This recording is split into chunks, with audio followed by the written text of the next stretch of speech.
Good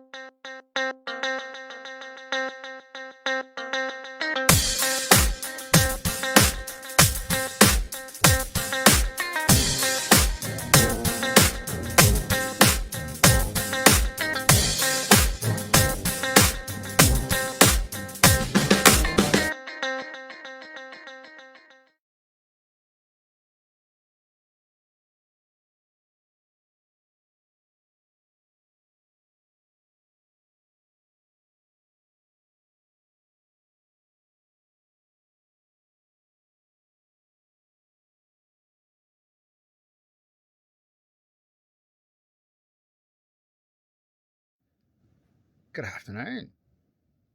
I've been slack. Today is day 90 and I have left Broome. But I've been slack. I've done precious little today other than literally move camp. That is all I've done. I got up this morning, checked out of RAC Cable Beach Caravan Park and moved up to Bardi Creek South, which is, well, not many people here, but it's just camping in the back of the dunes. Hair, hair, too much hair, yeah, but it's a nice enough little spot here. I've done nothing today except sit around, watch a bit of TV, do not much else. Gotta say, which is probably just what I need, right? But it's not very good for video. Yeah, good little spot here. I've just done a basic setup here, just in the sand dunes, just in behind. There's a little bit of traffic comes through and around every now and again, but you can pretty much set up wherever you like. No one is going to be too concerned about where you set up. And it's right on the beach. And being north of Cape Leveque, being north of Willie Creek, in fact, it is well and truly croc territory, and you do need to be very concerned about the water and where it is and where you are in relation to it. I haven't seen any evidence of any crocs myself, but in the last couple of days there were reports of sightings of critters up at the Bardi Creek entrance, which is just over there. You might be able to kind of make out there's a bit of a reflection over there from a vehicle that will be at the entrance to Bardi Creek. So they are around. Therefore, it makes no sense whatsoever to be doing anything that resembles swimming in the waters. But it's a long way down to the water just right now. A bit later, and you can see how steep this is as well.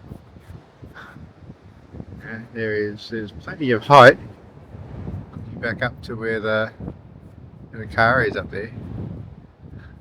Going to get a great view of the water. You can see where the high tide mark is.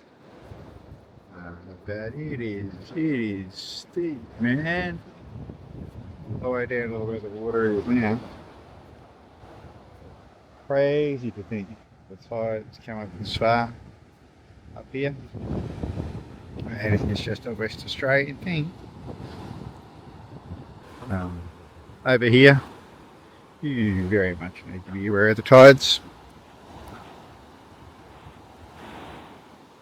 Temperature is lovely. It's been in the high 30s and will be in the high 30s for the foreseeable future on this trip.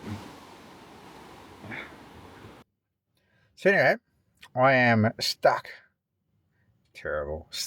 at Bardi Creek for one night. I don't know whether I'll stay here tomorrow, or almost certainly not. I'll pack up in the morning and meander on down to a few of the other campsites, James Price or something like that. Not really fussy. Haven't got my heart set on anywhere. Just find somewhere to lay my weary head and have a relax. I'd like to find somewhere to set up my hammock that I brought on this trip. That's one of the few things that I have brought on this trip that I am yet to use. Just about everything else I've brought along I've used. Just about. Not everything. There are some things that I would not bring again. Anyway, that's another video. Things I brought that I didn't use. Rule number 1. Don't take the only set of car keys you have with you to the drop toilet. Not a good idea. Rule number 2. Don't take your sunnies to the toilet. Don't let them drop in. In fact, let's just make the blanket rule number 3. Don't take anything with you to the drop toilet that you wish to take back out of the drop toilet. Including you. Just don't go in it. I have to think of some more rules that don't involve the drop toilet. Yep. Just past Middle Lagoon turn off on the Cape Leveque road, and it is still just a big, long, straight stretch of bitumen with not much to see and not much changeability on either side of the road, I've got to say. Not a very exciting drive. But I guess I kind of got to get there. I've started the journey now. I do need to get up there and either stand at Cape Leveque or Bardi Point, I think it is. Well, as expected, the road at the Cape Leveque, although it's in perfect condition by the look of it, is all closed because of mismanagement. It's been closed, as in the facility, the beach, Cape Leveque, the whole tourist arrangement, been closed for 2 years.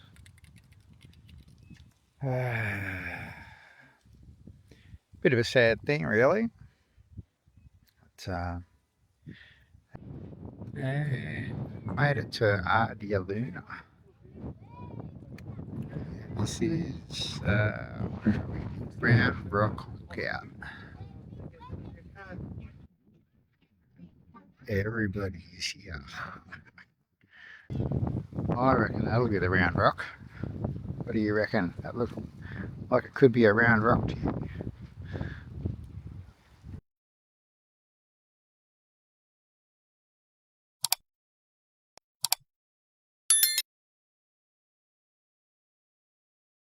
Good morning on day 92. I stayed on the banks of Bardi Creek last night, one of the little arms and tributaries of it. And when I got up this morning, there was no water there. And the tide has just come in and gone over the sandbank and just gone whoosh right up the river.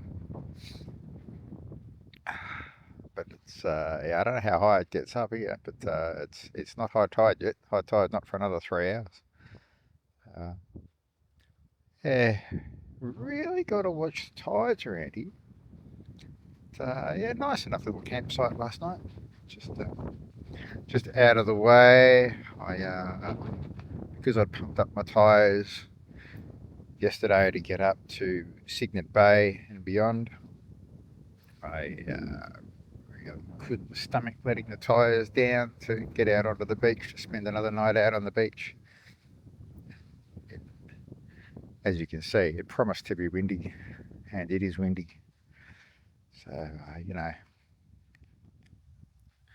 not much point being on the beach when it's windy. So, but yeah, I've only just got up. I just thought about it. Still scratching my ass, waking up. and yeah, thinking about the day. It is approaching the full moon high tides, and I think they're about 9.5 metre tides at the moment.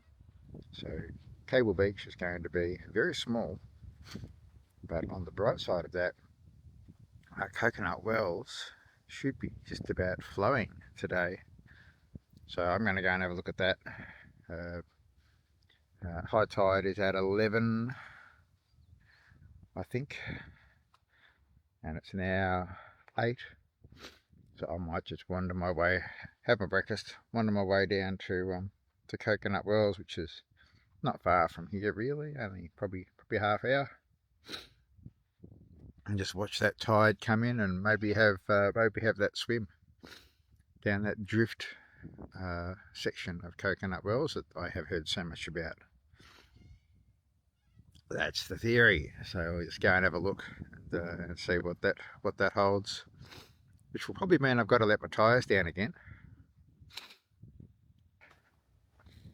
Dry at the moment. So yeah, I promise you there was no water out there just minutes before. Ooh. Very muddy, very slippery. Probably end up bloody in the creek and croc food here.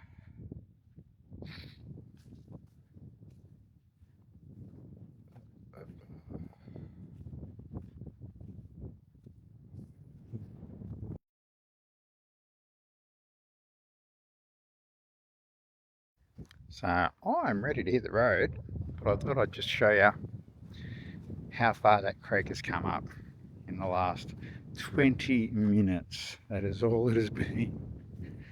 Following my footsteps out here again to the same spot. And yeah, completely different, eh?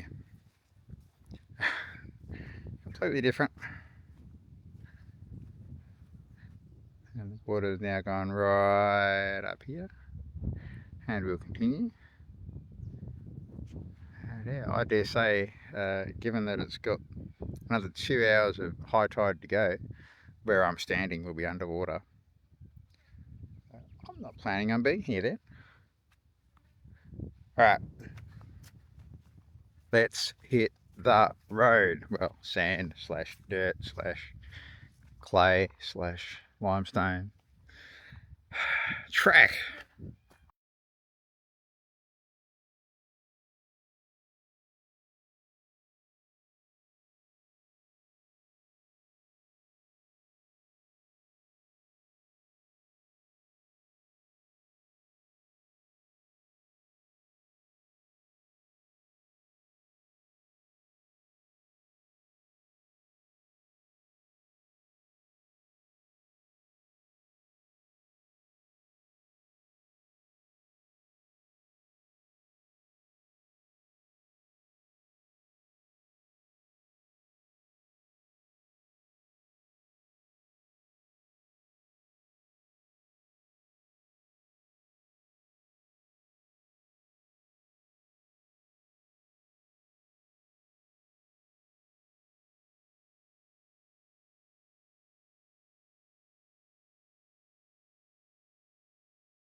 Wow, look at this.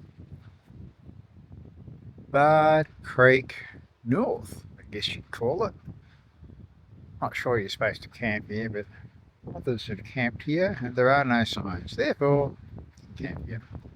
But yeah, cliff top camping again on the Indian Ocean this time.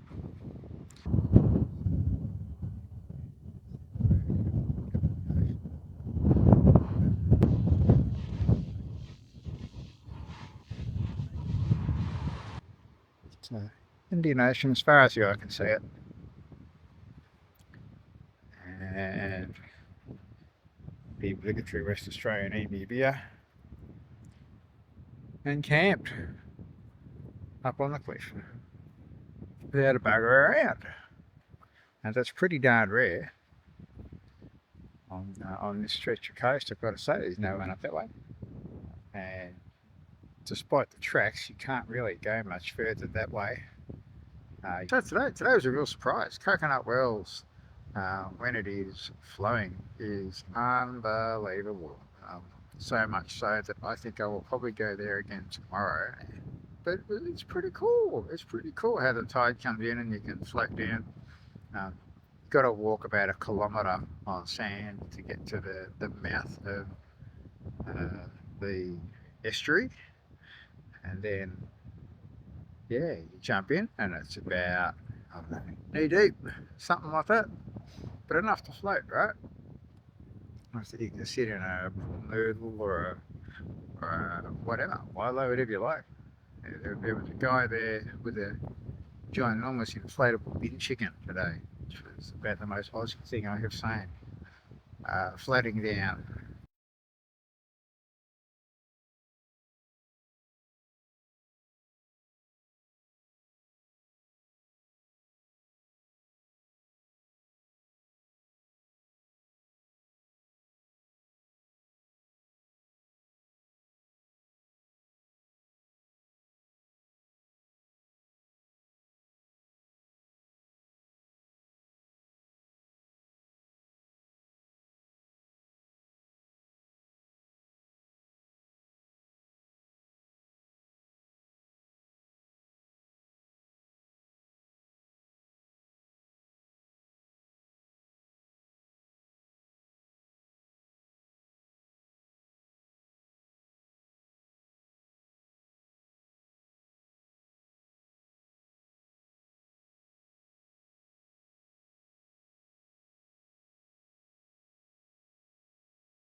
The things you see. Well, I've never seen one of these things before. It's pretty darn cool. I have to try and get a photo of it.